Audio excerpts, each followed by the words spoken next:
नमस्कार बच्चों, मैं डॉक्टर सुनीता कमल, एसपीसी गवर्नमेंट कॉलेज अजमेर।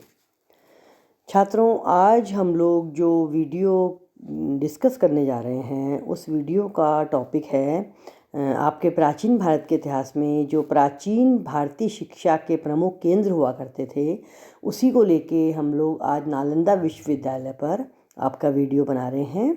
तो देखिए बच्चों कि भारतीय समाज में प्राचीन काल से ही, मतलब आज ही नहीं, प्राचीन काल से ही शिक्षा का बहुत केंद्र रहा है। प्राचीन काल से शिक्षा का स्वरूप ज्ञानपरक, सुव्यवस्थित और सुनियोजित था, और जिसमें विभिन्न प्रकार की शिक्षा जो प्रदान की जाती थी, मनुष्य और समाज का आध्यात्मिक और भौतिक उत्कर्ष जो है वो शिक्षा के माध्यम से ही संभव माना जाता था। शिक्षा विद्या के बिना मनुष्य का व्यक्तित्व बहुत ही संकुचित और बोझिल हो जाता है। यह बात आज ही नहीं, यह हमारे प्राचीन भारत के इतिहास में ही शुरू से चली आ रही है। और ज्ञान मिलने के बाद व्यक्ति जो है वो देवतुल्य हो जाता है। और इसी को मद्देनज़र रखते हुए हमारी जो वर्णाश्रम व्यवस्था थी, जो आश्रम व्यवस्था थी, उसमें 4 आश्रमों का नाम लिया जाता है। और उनमें सबसे पहला आश्रम जो है वो ब्रह्मचर्य आश्रम है। तो उस ब्रह्मचर्य आश्रम में 1 से 25 वर्ष तक बच्चे को जो है वो शिक्षा ग्रहण करनी होती थी। तो इसी सब बातों को मद्देनज़र रखते हुए कि प्राचीन भारत में शिक्षा के प्रमुख केंद्र बनाए गए थे, उनमें से आज हम नालंदा विश्वविद्यालय को लेंगे कि मगध में नालंदा महाविहार शिक्षा का एक बहुत बड़ा केंद्र था। इस विश्वविद्यालय के विषय में चीनी यात्री जो ह्वेनसांग, फाहियान वगैरह आए थे, इत्सिंग, तो चीनी यात्रियों ने विशेष रूप से विस्तार से लिखा है कि नालंदा की ख्याति महात्मा बुद्ध के समय से ही थी, और इस समय में बुद्ध के प्रमुख शिष्य सारिपुत्र की ये जन्मभूमि थी। और उन्होंने यहाँ के आसपास आम्रवन में कई दिन व्यतीत करके शिष्यों को अपने धर्म की शिक्षा दी थी। और यही नहीं बल्कि कालांतर में कुछ समय बाद सम्राट अशोक ने वहाँ एक विशाल विहार का भी निर्माण करवाया था। और संभवतः ये स्थान अपने प्रारंभिक काल में ब्राह्मण शिक्षा का केंद्र होते हुए भी बौद्ध धर्म और शिक्षा का भी प्रचार केंद्र बना था।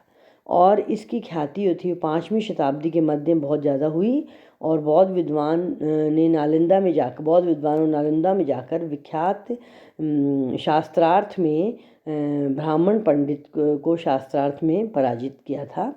और आप देखिए कि प्रसिद्ध चीनी यात्री ह्वेनसांग ने भी ये बताया है कि यहाँ अनेक प्रकार के बौद्ध विहारों का निर्माण किया गया था।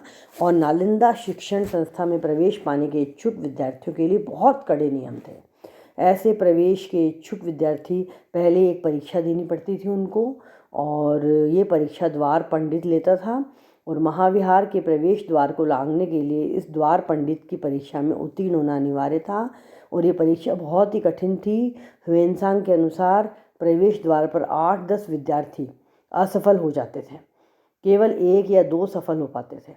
और द्वार पंडित को पराजित करके जो विद्यार्थी नालंदा के महाविहार में प्रविष्ट होते थे, उन्हें वहाँ बहुत कड़ी मेहनत करनी पड़ती थी। ह्वेनसांग के अनुसार महाविहार में प्रविष्ट होकर भी बहुत से विद्यार्थी वहाँ परास्त हो जाते थे। और लेकिन जो भी वहाँ भी जो विद्यार्थी विजयी होकर परीक्षा में उत्तीर्ण होकर जो बाहर आते थे, उनके ज्ञान और पांडित्य का सब जगह आदर होता था। उन्हें अपने विषय के यहाँ अनेक विद्वान होते थे। इत्सिंग नाम के चीनी यात्री ने जो भारत में आया था, उसने ये बताया कि उसका उद्देश्य भारत आकर बौद्ध धर्म का उच्च ज्ञान प्राप्त करना और यहाँ से धर्म की प्रामाणिक पुस्तकों को एकत्र करके चीन ले जाना था। तो उसका अधिकांश समय नालंदा में ही बीता। उसने 400 के लगभग ग्रंथों का अध्ययन किया, और इन पुस्तकों को वह अपने साथ चीन भी ले गया था। तो इत्सिंग के समय उसने बताया कि उस समय यहाँ 3000 विद्यार्थी थे, और ह्वेनसांग के समय में 10,000 विद्यार्थी हो गए थे। तो इस महाविहार में प्रवेश के लिए व्याकरण, हेतु विद्या और न्याय, अभिधर्म कोश का ज्ञान जो है वो कराया जाता था। और वहाँ साथ ही शब्द विद्या, चिकित्सा विद्या, सांख्य शास्त्र, तंत्र, वेद आदि की पढ़ाई की व्यवस्था थी। और यहाँ के शिक्षकों की संख्या भी 1,500 के करीब थी। और बिल्कुल एग्जैक्ट आंकड़ा तो नहीं मिल सकता है, लेकिन शिक्षक भी काफ़ी थे। और ह्वेनसांग के समय इस विश्वविद्यालय के प्रधान कुलपति शीलभद्र था, जो अनेक विषयों का ज्ञाता था, पारंगत था, और वह उसको विश्वविद्यालय का कुलपति भी कहते थे। और ह्वेनसांग भी यहाँ के प्रमुख शिक्षकों में था, जिसने अनेक विषयों पर अधिकार प्राप्त किया था।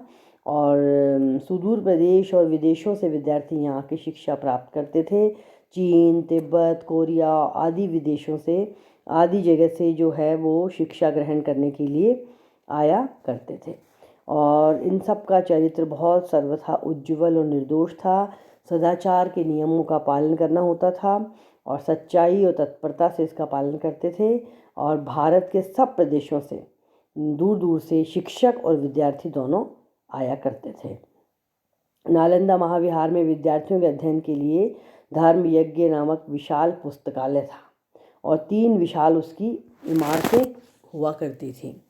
और इनमें इस पुस्तकालय में सब तरह के धर्म ग्रंथों का अध्ययन करवाया जाता था और उनका संग्रह उसके अंदर था। और यहाँ का एक अध्यापक 9 या 10 विद्यार्थियों को पढ़ाया करता था। इस विश्वविद्यालय के अध्यापन कक्ष बहुत बड़े बड़े थे। इनमें 7 विशाल व्याख्यान भवन थे, 300 छोटे व्याख्यान कक्ष थे। सभी विषयों के मिलाकर लगभग 100 व्याख्यानों की आयोजन होता था। यहाँ विशेष रूप से बौद्ध धर्म की जो 2 शाखाएं थी, हीनयान और महायान, उसमें महायान शाखा का अध्ययन किया और करवाया जाता था।